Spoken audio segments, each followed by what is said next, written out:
Hello, it's Grace here and welcome to Book Talk with Grace. Today I'll be doing writing tips part 2 on how to write your own book. This one has a lot more notes, so feel free to write down any notes you want to use. So let's get started. I'll be saying a lot more about my experience and what I did personally. It might not fit your style, but this is what I did and I hope it helps a lot of young writers like me. So let's get straight on with the video. The first thing you would want is your storyline and your plan. You want to plan out what you're going to write about, and that's something I've learned. At first, I didn't really know what to write about, so I just wrote some chunk of writing, and I did jump from one idea to another, which is a bad thing, because if you want to describe something more, then it'll be easier to do that. Then not write a plan at all and then jump to one idea to another.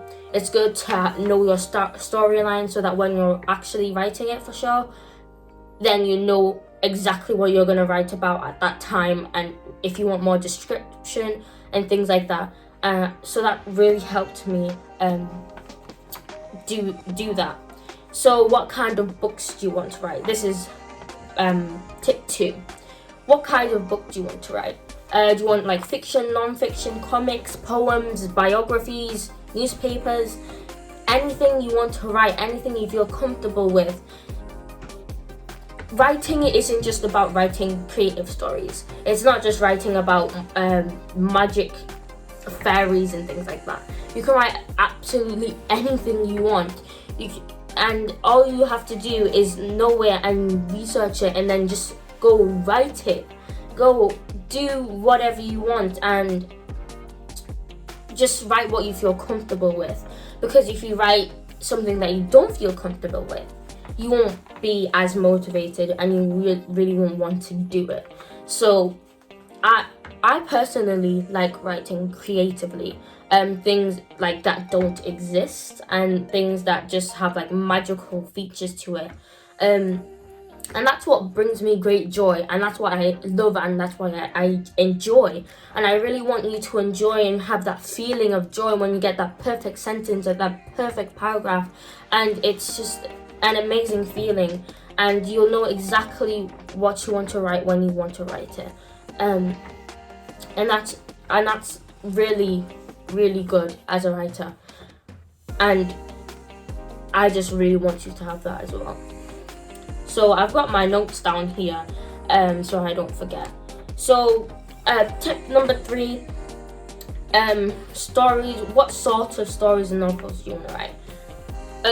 And research your type. If research, like go to the libraries, go on Google, go and research your type.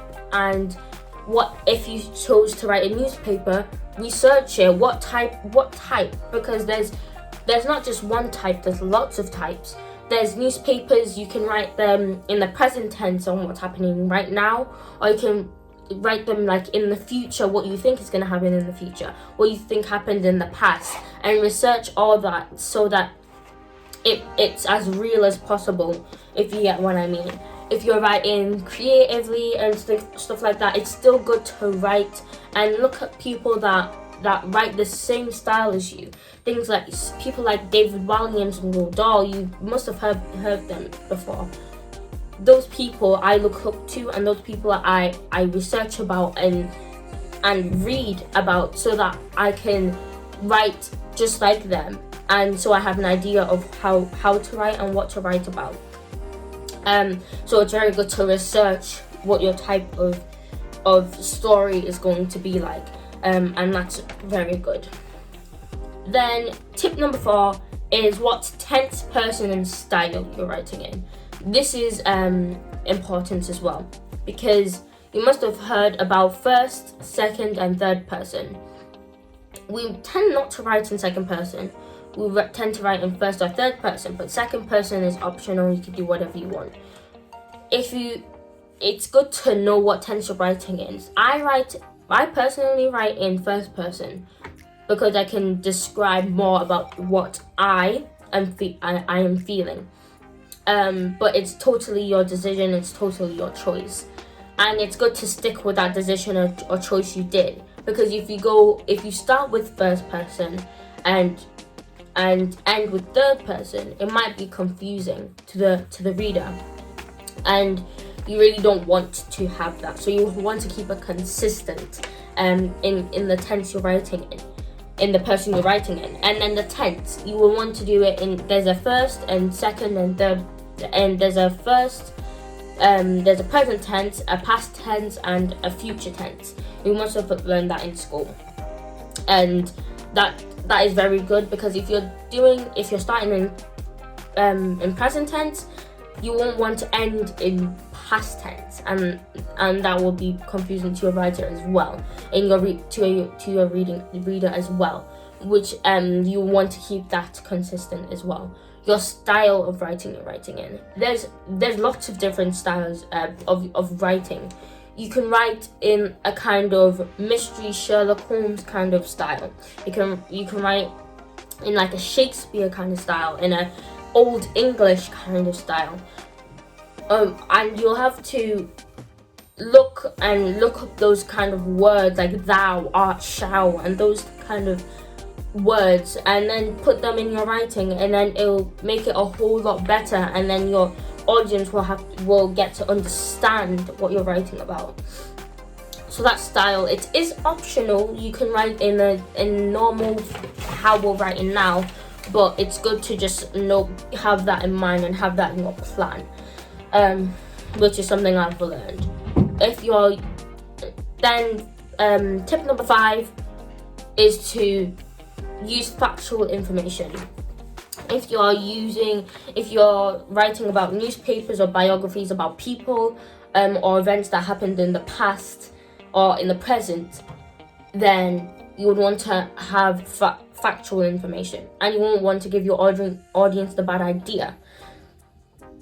Having factual information, you can go to libraries, you can go online, and there's this one website called Wikipedia. You might not have heard of it, but Wikipedia, you can change the information on it, which is it's not that stable of information, and it's not that good of a source. I don't like using Wikipedia personally, but it's good to have stable sources, and that's something I have learned if you're writing about things like that. Then we've got roughly how many pages and how many chapters you're going to write about. If you don't know what age range you're going to write about, then think about it really well.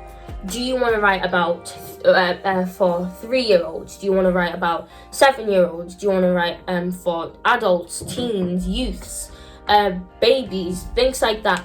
You really need to know about that, and it's very good to know about that as well. Think about it very well. What do you like writing about? And I like to write about my age range, like 11, 12-year-olds. That's something I would write about. So you need to know that. What chapters you're gonna write about, how many chapters you want. It's good to know how many chapters, because if you just keep on writing, then you might write a chapter too long or a chapter too short, and you might have like 1 million chapters at the end of it. Chapters, they are, well, I wouldn't say optional, but you can have as many as you want. But it's not good to have too many, because then you might be jumping, and that won't really be good for your story or what you're writing about.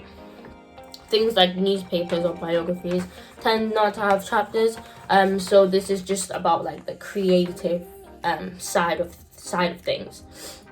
Then